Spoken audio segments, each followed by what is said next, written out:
Morning. तर आजचा दिवस तुमच्या सर्वांना खूप आनंदाचा आणि सुखा समाधानाचा जावो हीच महादेवाच्या चरणी प्रार्थना. आणि एका नवीन व्हिडिओमध्ये तुमचं सर्वांचं पुन्हा एकदा स्वागत आहे. आणि हो मित्रांनो, खूप दिवसापासून मी व्हिडिओ नाही टाकलाच, कारण की काही फॅमिली इश्यूज होते. माझे शॉर्ट टाकत होती पण लॉंग टाकायला वेळ भेटत नव्हता. तर असो, हे बघा आता सकाळी सकाळी माझी दिवसाची सुरुवात असते ना, ती इथून होत असते. गायींच्या गोठ्यामधून सकाळी उठून दूध वगैरे काढणं, त्यांना खायला टाकणं आणि त्याच्यानंतर हा जो फार्म आहे हा फार्म क्लीन करणं. आता गायी धुवून झाल्या होत्या आणि खालचं जे खालचा जो कोबा आहेत ना, तो आता मी इथे धुवून घेत आहेत. हे बघा, कारण की आता खूप जास्त ऊन पडतं आणि उन्हामुळं काय होतं ना, मग माशा खूपच त्यांच्या अंगावर असतात. आणि आज एक 4-5 दिवसापासून ना गाई थोड्या पातळशी पण करत आहेत. तर मग त्याच्यामुळे पण मग ते पातळ शेण पण मग इथे धुवून घ्यायचं असतं. तर हे बघा, आता मस्तपैकी इथे क्लिनिंग चालू आहेत माझ्या गोठ्याची. आणि झालं आहेत सर्व, गाई वगैरे धुवून झाला आहे. हा एका साईडचाच पोर्शन बाकी आहेत. तर बघत राहा व्हिडिओ. नमस्ते मित्रांनो, कसे आहात? तर एका नवीन व्हिडिओमध्ये तुमचे सर्वांचे स्वागत आहेत. आणि आता बघा, आता वाजले आहेत 4 आणि 4 वाजता मी ब्लॉगिंगला सुरुवात करत आहेत. आणि हे बघा, आज येत ना पाऊस पडला, थोडाफार पडला आणि असं वाटतं की खूप सारा पाऊस होणार आहे अजून. तर हे बघा, इतकं जोरात वारं सुटलं येत ना, तर झाडं वगैरे हे पडदे वगैरे सर्व हलत आहेत. खूप जोरात असं वारं आहेत. आणि आता मी सर्व तयारी करून बसली आहेत. आणि शेतामध्ये पण गेली होती, तर तिकडे काही ब्लॉग शूट नाही केला, कारण की गवारच्या शेंगा आणि भेंडी तोडायचं काम चालू होतं. त्याच्यामुळे मग म्हटलं आता घरी, कारण की तिथे ना लगेच दुपारीच पाऊस आला, 3-3:30 वाजता पाऊस आला. तर मग म्हटलं आता इथे कुठे ब्लॉगिंग कसं चालू करायचं, कारण की भेंडी आणि गवार खुडण्यासाठी खूप वेळ लागला. भेंडी सोपी असते पण गवार खुडायला खूप वेळ लागतो. त्याच्यामुळे तीच मी तोडत होती. आणि आता आली आहे घरी. तर घरी येऊन बघते तर खूप सारं वारं आहे, इतकं जास्त वारं आहेत ना. तर भीती वाटत आहेत मला की खांद्या वगैरे पडायला नको. हे बघा, तुम्हाला आता आवाज येत असेल व्हिडिओमध्ये. आणि आता सर्व गाईंचं वगैरे आवरून मी इथे बसली आहे. आणि हे बघा, इकडे माझी काव्य आहेत आणि हा आहेत माझ्या भावाचा मुलगा आरव. तर हा फर्स्ट टाइम आता व्हिडिओमध्ये येत आहे, कारण की तो त्याच्या आत्याच्या घरी आला आहे. त्याला येत ना सुट्टी लागली आहेत आणि तो त्याच्या आत्याच्या घरी आला आहे. आणि मी गेली होती शेतामध्ये, मी गेली होती शेतामध्ये. आणि मग त्यांना अशी इथे मस्त झोळी बांधून दिली आहे, झोका. म्हटलं दोघे बसा मस्त झोक्यामध्ये इथं. तर मग ते इथे खेळत होती दिवसभर झोक्यामध्ये. मी 1-1:30 वाजता गेले असेल आणि खूपच वारं आहेत बाहेर. चला मग आता बघूयात माझ्या फार्मची काय अवस्था आहे ती. चला. आणि चिक्कू पडले असेल, काव्या चिक्कू पडले असेल बघ ना. चल लवकर उठ. आणि इतकं सर्व वारं आहेत ना, खूप सारं वारं आहेत. तर मग म्हटलं चिक्कू पडले असेल, आता चिक्कू गोळा करूयात. चला काव्या, चिक्कू बघ ना, आहे का पहिले बघ लवकर. चिक्कू आहे का पहिले?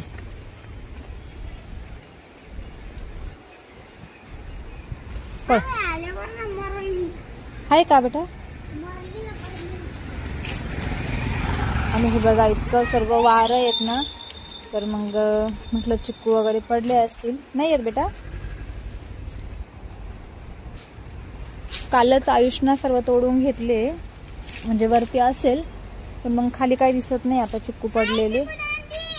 आण चाल काव्या, ते खराब आहे, मी फेकून दे रे. बघ बरं नीट, चांगले का नाही बघ, नाही तर घेऊ नको मग. काव्याकडे पाय ना माझ्याकडं. ए काव्या, आपला आंबा पाय ना, जा पिकला का पाय ना आंबा. ए बेटा, कुठं आहे? आणि हे बघा, चिक्कू आहे ना असे पिकून इकडे पत्र्यावर पडतात. रामफळ पण आहे, रामफळ पडलं असेल तर तुम्ही 1-2 याच्या व्हिडिओमध्ये मागे बघितलं असेल. मी वरती जाऊन पाडायची, पण आता काही इतकी ताकद नाही आहे, कारण की खूप दमून आले शेतामधून मी. गवारच्या शेंगा आणल्या. चला मी तुम्हाला दाखवते गवारच्या पण शेंगा आहे का नाही रे. चला जाऊ दे, चला नसल.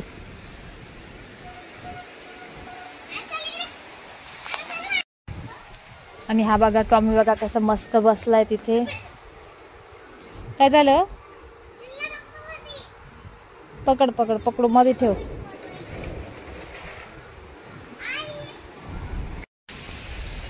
आणि हे बघा मी इकडे शेतामधून ना खूप साऱ्या गवारच्या शेंगा, आणि मी शेतामध्ये गेली होती ना तर शेतामधून खूप साऱ्या गवारच्या शेंगा भेंडी आणली आहेत. तर तुम्हाला छोटासा व्हिडिओ मी बनवला होता, तुम्हाला दाखवते मी कशा पद्धतीने तोडत होती ते कारण की आमच्यामध्ये काय मग गवारच्या शेंगा किंवा खुडायच्या असं आम्ही बोलतो. म्हणजे कुठल्या पण शेंगा खुडायच्या, तोडायच्या आणि खुडायच्या. तर हा शब्द आहे आमच्या इकडे. कारण की कसं असतं प्रत्येकांच्या एरियामध्येच ना काही असे डिफरंट वर्ड असतात, म्हणजे डिफरंट शब्द असतात ते यूज केले जातात. तर आमच्या एरियामध्ये पण हेच बोलतात, खुडायचं. तर ठीक आहे, म्हणजे माझ्या माहेरी इकडे नाही माहीत, माझ्या माहेरी हेच बोलतात. तर मला तीच सवय आहेत, मी तेच बोलते. जाऊ द्या, असू द्यात, सवय असते एखाद्याची. आणि हे बघा आता एवढ्या सगळ्या आणल्या आहेत. हे बघा किती सर्व आहेत ना. तर आपण ओतून घेऊयात या टपापाने. आणि हे बघा इतका सर्व ज्या शेंगा आहेत ना त्या मी आणल्या आहेत. गवारेही, तर गवार आणि ही आहेत भेंडी. तर इतक्या सर्व घेऊन आली आहेत मी. तर खूप वेळ तोडत होती शेतामध्ये, अगदी 2 तास लागले असेल मला तोडायला. तर फ्रंट कॅमेराने इतकं चांगला दिसत नव्हतं, म्हटलं बॅक कॅमेराने तुम्हाला दाखवावं. आणि हे बघा भेंड्या आहेत, गवार दोन्ही पण आहेत. आणि आता ह्या टपामध्ये मी ओतून घेत आहेत. आणि दुसरी गोष्ट म्हणजे मला आहेत ना असं म्हणजे वेळच भेटत नाही, काम इतकं असतं ना. तर जेव्हा मी ह्या तोडत होती ना शेतामध्ये, तर म्हटलं आता घरी जाऊन ह्या शेंगा मी निसणार केव्हा आणि त्याची भाजी केव्हा करणार. भाजी बनवणं खूप सोपं आहेत, पण मग त्याला जर निसायचं जर म्हटलं ना, म्हणजे शेंगा निसून भाजी बनवतात ना, तर शेंगा निसायच्या म्हटल्यावर मग खूपच कंटाळा येतो. तर कारण की कामे असतात, मग नाही वेळ भेटत. तर खुडतानीच मला इतके वेळ लागले, 2 तास लागले. तर आता त्याला तोडण्यासाठी, निसायसाठी किती वेळ लागेल. कारण की डायरेक्टली अशी काही भाजी बनवता येत नाही त्याची. हे बघा किती मस्त गवार आहेत ना, खाली सांडली माझ्याकडनं.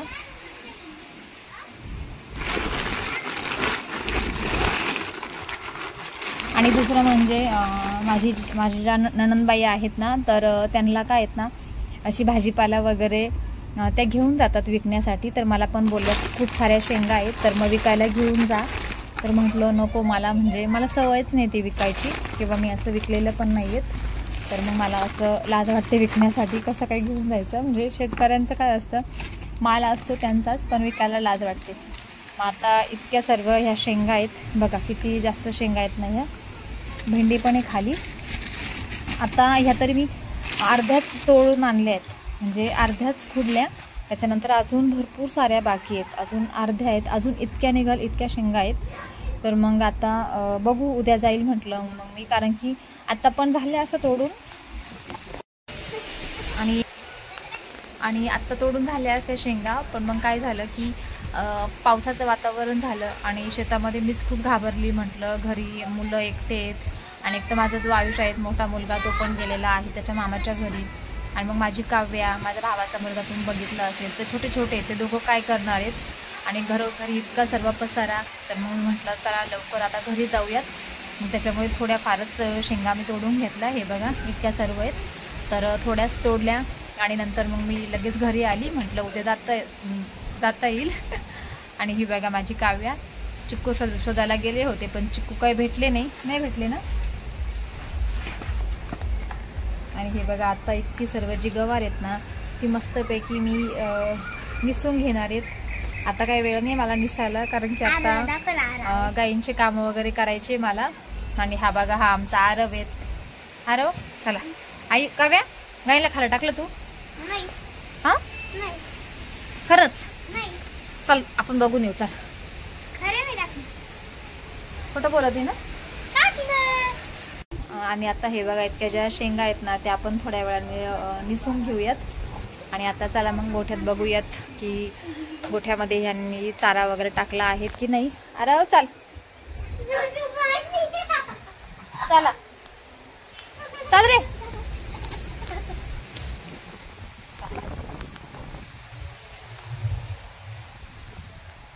मला चप्पल आण ना. आला का? चल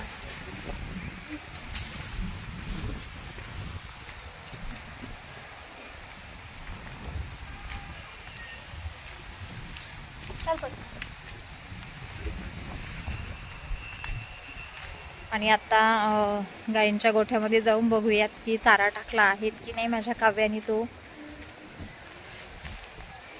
तर हे बघा आमचा टॉमी पण आलाय सोबत. बघा दरवाजा कोणी बंद केला रे? दरवाजा कोणी बंद केला? चल. आणि माझी काव्य आहेत ना खूप हुशार आहेत. म्हणजे जेव्हा मी शेतामध्ये होते ना तर तेव्हा तिला समजलं पाऊस आला आहे, तर तिनं मग सर्व आवरावर केली. अगदी गोठ्याचा जो दरवाजा आहे ना बॅक साईडचा तो पॅक केला. आणि हे बघा पावसाची इतकी गर्दी झाली होती ना, म्हणजे आज अजून पण आहेत, वारं भरपूर चालले बाहेर. तर मग हे बघा माझे जे सासरे आहेत ना त्यांनी मग बकऱ्या पण मध्ये आणून बांधल्या. कारण की कसं असतं ना, एक फॅमिली असते तर फॅमिलीमधला प्रत्येक व्यक्ती आहेत ना, तर प्रत्येक म्हणजे कामाची काळजी असते. तर जे कामे आहेत ना ते व्यवस्थित असे होत असतात. तर हे बघा त्यांचं पण इतकं सर्व वय झाले पण मग तरी पण ते थोडंफार काम करू लागतात. तर त्यांनी लगेच पावसाचं वातावरण तयार झाल्याच्या नंतर लगेच ह्या बकऱ्या अशा मध्ये आणून बांधल्या आहेत. हे बघा इकडे. आणि आता बघूयात आपण गायींचा चारा वगैरे केला आहेत की नाही माझ्या काव्याने. आणि हे बघा इथे अशी मी ना कांदे साठवून ठेवले. तर इतके मला कांदे झालेत, वर्षभराचं काम झालं म्हणजे बाद झालं. कारण की आपण कुठे नेहमी कोणाकडनं कांदे आणणार आहेत. तर इथे असे कांदे साठवले आहेत. हे बघा मस्त. आणि असे लाल लाल कांदा आहेत, मस्त आहेत. आणि हे बघा बकऱ्या इकडे. आता ढेप भिजत घालायची मला गायींची. तर चला बघूयात आता कशा पद्धतीनं इकडे झाकलेत माझ्या पोरीनं. हे बघा इकडे हे भोत ऑलरेडी होते, पण इकडे हे जे भूस होतं ना ते भूस असं गोळा करून ठेवलं त्यांनी. मी नव्हते घरी. तर खूप दिवसापासून चाललं होतं की याचे भोत भरू भुसाचे आपलं गव्हाचं भूस येते. तर त्यांनी असं पॅक करून ठेवलं. कारण की पाऊसच म्हणजे आला नाही इतका, पण मग एक दोन जे 5-10 मिनटांना खूप जोरात पाऊस आल्यानंतर लगेच ऊन पडलं. आणि आता वारं सुटलेत. आणि हे बघा इकडे हे जे तणस आहेत ना तांदळाचं ते पण असं झाकून ठेवलेत. कारण की काय होतं, हे भुसावरचं बारदान आम्ही इकडे टाकायचं तणसावर, पण मग आता याच्यावर भूस आहेत ना मग इथंच त्यांनी तसंच पॅक करून ठेवलं. आणि हे बघा गाई बघा इकडे. नंतर माझ्या मुलींना मी गेल्यावर सर्व पाणी काढून दिलं गव्हाणीमधलं. त्याच्यानंतर त्यांना खायला पण टाकलं सर्व गायींना. फक्त आता शेण बाकी आहेत, तर मी आता शेण भरून घेणार आहे थोड्या वेळानं. आणि हे बघा आता गायी सर्व इथे मस्त खाऊन उभ्या आहेत. आणि आता परत एक जो टप आहेत ना आता परत मी टाकून देणार आहेत. तर चला टाकूयात आता. काय हे बघा हिला वाटलं आता मला काही खायलाच आणलं आहेत म्हणून.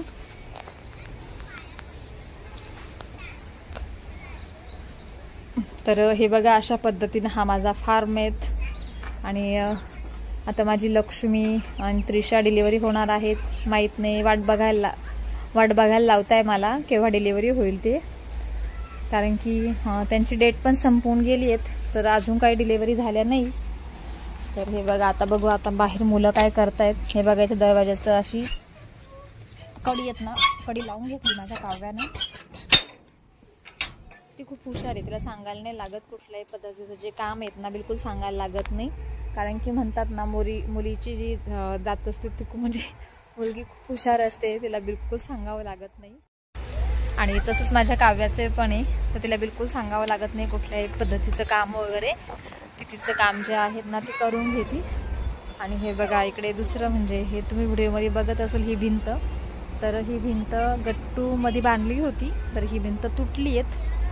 गाईनं मागे पाडून टाकली. तर अजून काही ती रिपेअर केली नाही, कारण की कारागीर काही इतक्याशा कामासाठी येत नाही. खूप वेळा कारागीरला बोलवलं पण मग तो काही आला नाही येत. म्हणे छोटंसं काम आहे करून घ्या तुम्ही. तर आम्हाला कुठे वेळ येतो काम करण्यासाठी. आणि हे बघा इकडे काव्यान ते खेळत आहेत. इकडे काव्या त्यांची मस्ती चालू आहेत. काव्या आहेत, आरव आहेत आणि मागे आयुष्य ते असल्यावर मला ना म्हणजे माझं आयुष्य कालपासनं नाही येत ना, मला थोडंसं चांगलंच वाटत नाही येत. कारण की कसं मुलांची सवय झालेली असते रोजची आणि जर मुलं कुठे बाहेर जर गेले ना तर अजिबातच असं गोड वाटत नाही येत. आणि हे वांगे बघा, वांगे आलेले आहेत, भरपूर वांगे आले त्याला. पण मग इकडे बकऱ्या बांधल्यात ना, तर बकऱ्यांनी घेतले खाऊन, त्याचे शेंडी खाऊन टाकले. मस्त वांगे आले, भरपूर सारे वांगे आहेत. कारण की इकडे कांदे वगैरे काढले आहेत ना, इकडे बकऱ्या बांधायचो, तर बकऱ्यांनी सर्व खाऊन टाकलं. तर चला मग आता बघू, गाईंना खायला टाकून घेते मी आता. त्या वाट बघत आहे की केव्हा खायला टाकेल म्हणून ते. आणि हे बघा खूप सारं वारं आहेत, खूप वारं सुटलं आहेत, इतकं डेंजर वारं आहेत ना. आणि हे बघा आमच्या शेतालाच लगत दुसरं शेत आहेत ना, आता तिथे इतकी मोठी अशी बिल्डिंग होत आहेत. हे बघा किती मोठी बिल्डिंग, 4 मजली बिल्डिंग आहेत. तर खूप छान मोठी बिल्डिंग आहेत. म्हणजे ही जी बिल्डिंग आहेत ना ती काही बिल्डरची वगैरे कोणाची नाही आहेत, तर आमच्या इथल्याच एका शेतकऱ्याची म्हणजे राहण्यासाठीच त्यांनी इतकी मोठी बिल्डिंग बांधली आहेत. हे बघा मस्त आहेत, अगदी मस्त काम आहेत, विटांमध्ये काम आहेत, मस्त काम चालू आहेत. आमच्या शेजारीच इथे. तर चला मग काव्या चल ना बाळा, ए सोनू चल. आरव कुठे गेलता तिकडं, घरी कशाला गेलता? चल इकडे. तर चला आता वेळ न वाया घालवता मी गाईंना खायला टाकून घेते आणि मग नंतर तुमच्याशी बोलते. कारण की कॅमेरा माझ्याच हातामध्ये आहेत आणि मला गाईंना खायला टाकत असताना तुमच्याशी काही बोलता येणार नाही, म्हणजे कॅमेरा पकडता येणार नाही. बोलता तर येईल पण कॅमेरा पकडता नाही येणार. तर हे बघा आता खायला टाकून घेणार आहेत मी. इकडे आहेत कुटी केलेली आहेत, तर कुटी आता गाईंना टाकून घ्यायचे आहेत खायला. आणि उद्या सकाळी पुन्हा नवीन कुटी होणार, पुन्हा त्यांना मग नवीन चारा. तर चला मग